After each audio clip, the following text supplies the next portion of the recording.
ओम शांती. आपण कालच्या अध्यायामध्ये ऐकलं होतं, आपण कोण आहोत. शरीर आणि आत्मा वेगळे आहेत. आत्मा शरीरात मस्तकावरती भ्रुकुटीमध्ये राहते. या सर्व गोष्टी आपण पाहिल्या होत्या. आणि हे पण आपण ऐकलं होतं की शरीर पंचमहाभूताचं बनलेलं आहे. आत्मा प्रकाश आणि शक्ती स्वरूप आहे. आत्म्यामध्ये 3 शक्ती आहेत: मन, बुद्धी आणि संस्कार. मनाचं काम आहे विचार करणे. आपण सतत सकाळपासून संध्याकाळपर्यंत रात्री झोपेतही आपण विचार करतो, कारण मनाचं कामच आहे विचार करणे. WHO वर्ल्ड हेल्थ ऑर्गनायझेशनने प्रूव्ह करून सांगितलं, साधारण व्यक्तीच्या मनामध्ये दिवसभरामध्ये 30 ते 40 हजार विचार चालतात. आणि जेव्हा टेन्शन असेल तेव्हा त्यापेक्षाही जास्त. आणि जर 60,000 पेक्षा जास्त विचार केला तर तो मेंटली रिटायर्ड होतो. विचार करून पागल झालाय म्हणतो आपण. अर्थात मन ही शक्ती ईश्वराने आपल्याला खूप मोठी दिली, पण याचा आपण कधी कधी गैरवापर करतो, मिसयूज करतो. कारण मनामध्ये व्यर्थ आणि नकारात्मक विचार जेव्हा चालतात तेव्हा आपण मानसिक शक्तीला गमावून बसतो.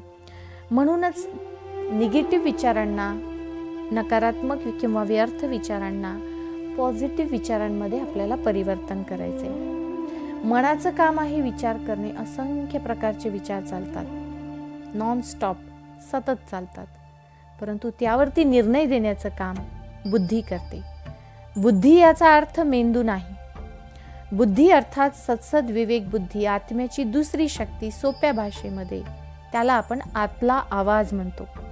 एखादं वाईट कर्म आपण करण्यासाठी गेलो तर मधून तो आवाज आपल्याला थांबवतो. तर ती जी आंतरिक शक्ती आहे, सत्सद विवेक बुद्धी.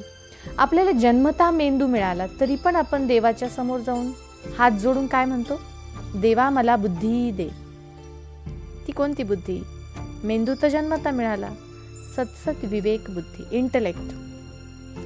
आत्म्याची दुसरी शक्ती जी बुद्धी आहे त्याचं कार्य आहे निर्णय देणे. मनामध्ये हजारो प्रकारचे विचार चालतात, पण त्यावरती निर्णय देण्याचं कार्य मात्र बुद्धी करते. मन वकिलाप्रमाणे इकडूनही बोलतं तिकडूनही बोलतं, परंतु बुद्धी त्यावरती निर्णय देते. जज अर्थात यथार्थ निर्णय. ज्याची बुद्धी ठीक अथवा यथार्थ योग्य असेल, सत्सद विवेक बुद्धी असेल, त्याचे कर्म चुकू शकत नाही. आत्म्याची दुसरी शक्ती सुद्धा तितकीच पॉवरफुल आहे. आणि तिसरी शक्ती आहे संस्कार. संस्कार 3 प्रकारचे असतात. एक पूर्वजन्मीचे संस्कार, दुसरे आपल्या आई वडिलांकडून जीन्स अथवा गुणसत्रांच्या आधारे आलेले संस्कार, आणि तिसरे आहेत मी आयुष्यभरामध्ये जे कर्म वारंवार केलेले आहे, केलेल्या कर्माची रेकॉर्डिंग म्हणजे संस्कार. तर आपल्याला संस्कार परिवर्तनाचा मूळ गाभा समजून घ्यायचा आहे हळूहळू. आज इतकंच लक्षात घ्या, आत्मा 3 शक्तींचं स्वरूप आहे: मन, बुद्धी आणि संस्कार. जसं गाडीला आपण पेट्रोल टाकतो, मध्ये बसलेल्या ड्रायव्हरला पेट्रोलच पाजवतो का? जमेल? नाही ना. का? कारण 2 गोष्टीच वेगळ्या आहेत. गाडीचं इंधन अर्थात त्याच्यासाठी आवश्यक असलेली गोष्ट पेट्रोल आहे, डिझेल आहे. परंतु मध्ये बसलेला ड्रायव्हर, मॅन्युफॅक्चरिंग, त्याची बनावटच वेगळी आहे, तर त्याची भूकही वेगळी आहे. जसं गाडीला आपण पेट्रोल टाकलं, मध्ये ड्रायव्हरला आपण पेट्रोल पाजवत नाही, त्याला वेगळं पाहिजे. तसं शरीर गाडी आहे, आत्मा ड्रायव्हर आहे. शरीराला काय पाहिजे? आपण म्हणताना म्हणतो सुद्धा, माणसाच्या मूलभूत गरजा अन्न, वस्त्र, निवारा. खरोखर इतकंच बस आहे का? याशिवाय सुख सुविधा, टीव्ही, लाईट, फॅन, फ्रीज, हे सर्व कोणाला आवश्यक आहे? शरीराला. माणसाच्या मूलभूत गरजांच्या व्यतिरिक्त सुख सुविधा सुद्धा शरीरासाठी आवश्यक आहे. परंतु मध्ये बसलेली जी चेतन शक्ती आत्मा आहे, त्याला या गोष्टी जमत नाहीत. त्याला काय पाहिजे? त्याची भूक काय? बघा, जिभेला पाहिजे व्हरायटी, टेस्टी टेस्टी भोजन, दररोज व्हरायटी पाहिजे. पण मध्ये बसलेल्या चैतन्य शक्ती आत्म्याला भले चटणी भाकरी, परंतु त्यामागे सुख पाहिजे, सुखाची चटणी भाकरी. बघा, कानाला पाहिजे टेपचा टीव्हीचा आवाज, पण मध्ये बसलेल्या आत्म्याला पाहिजे शांती. आणि हे सुख आणि शांती कुठे बाहेर विकत मिळत नाही. अर्धा पाव किलो दुकानातून घेऊन या, नाही भेटू शकत. ही सुख शांती कुठे झाडाला लागलेली नाही की तोडून आपण आपल्या घरात घेऊन आलो, नाही. मग सुख शांती आहे तरी कुठे?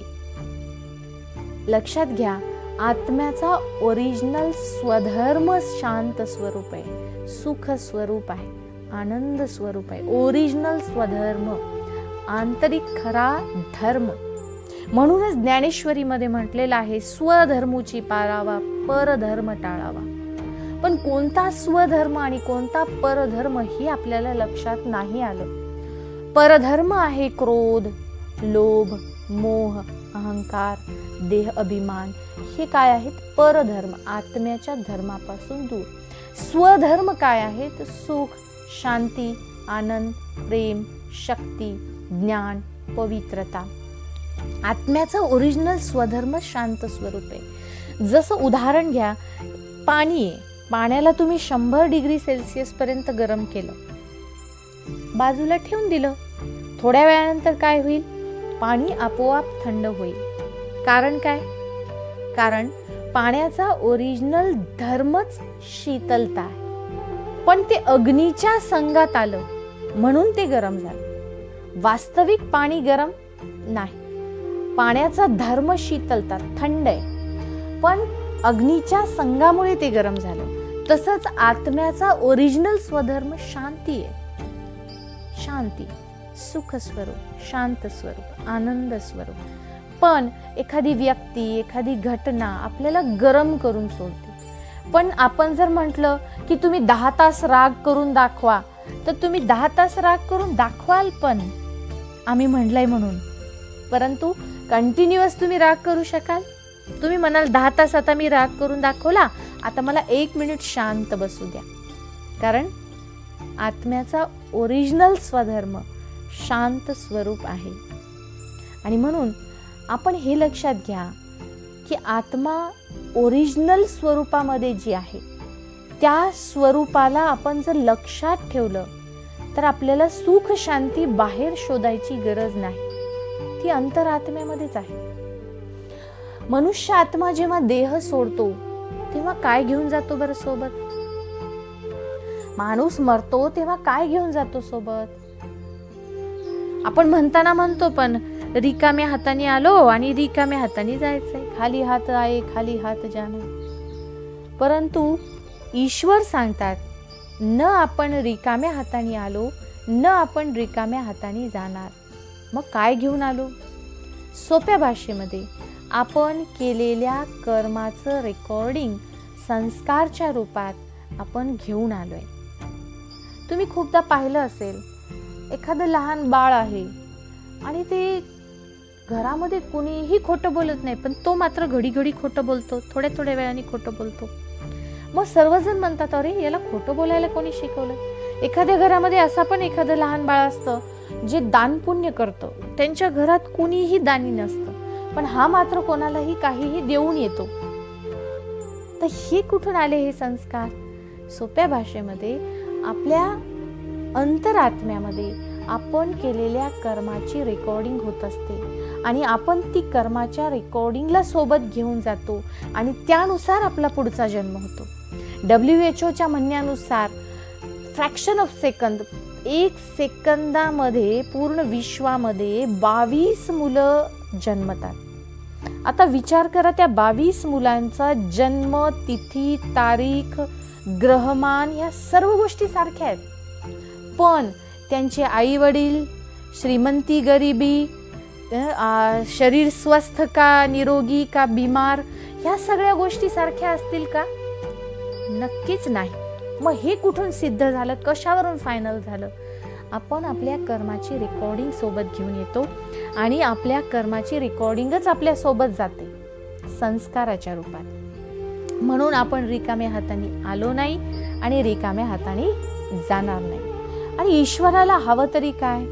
ईश्वर जो आहे ना, अंतर आत्म्यातला भाव ईश्वराला पाहिजे, शुद्ध प्रेम ईश्वराला पाहिजे. आणि म्हणून आपल्याला आधी विचारांची प्रक्रिया शुद्ध करायची आहे. जेव्हा विचार शुद्ध होतील, बुद्धी एकाग्र होईल आणि आपोआप बुद्धी स्थिर झाली तर कर्म चुकणार नाही आणि संस्कारांची रेकॉर्डिंग आपोआपच चांगली होईल. या गोष्टीवरती आपल्याला लक्ष द्यायचे. म्हणून म्हटलं जातं, मुझे भक्ति भजन कुछ याद नहीं, तेरे पूजन को प्रसाद नहीं, मैं इतना जानू जग के खिवैया, तेरे हाथों में है मेरी नैया. ईश्वराच्या हातामध्ये आपण आपली नैया देतो, पण ईश्वर स्वतः म्हणतात की तुम्ही तुमच्या कर्माच्या द्वारे, तुम्ही तुमच्या विचाराच्या द्वारे तुमचं भाग्य बदलू शकता. आणि म्हणूनच हे आपल्याला लक्षात ठेवायचंय की मी आत्मा आहे. चला तर मग आपण 1 मिनिटासाठी सूक्ष्म अभ्यास करूया आपल्या संस्कारांना बदलण्यासाठी. थोडंसं सरळ बसा, मस्तकावरती ध्यान केंद्रित करा आणि फक्त 3 मिनिटासाठी बिलकुल एकांताची अनुभूती करा. 2 भुवयांच्या मध्ये लक्ष केंद्रित. अनुभव करा, बुद्धीने चित्र पाहायचे, मनाने अनुभव करायचा आहे. मी जे शब्द बोलेन त्याला मनामध्ये रिपीट नाही करायचं, चित्र पाहायचं आहे आणि मनाने अनुभव करायचा आहे. अनुभव करा, हे शरीर मेणबत्ती समान आहे. हे शरीर जड अर्थात निर्जीव आहे. या शरीरात चेतनता आत्म्यामुळे आहे. थोडं चिंतन करायचंय, व्हिज्युअलायझेशन करायचंय. चित्र पाहत पाहत मनाने अनुभव करायचा आहे. बिलकुल एकांताची अनुभूती, कुणीही नाही तुमच्या आसपास. फक्त 1 मिनिटासाठी सर्व गोष्टींना बाजूला ठेवा. मस्तकावर ध्यान केंद्रित. शरीर मेणबत्ती समान आणि मस्तकावर चैतन्य ज्योत आहे, एक दिव्य प्रकाश आहे, लाईट आहे. मस्तकावरील प्रकाश हळूहळू पूर्ण शरीरात पसरत आहे. जसं वायरमधून करंट वाहतो, मस्तकावरील प्रकाश पूर्ण शरीरात पसरत आहे.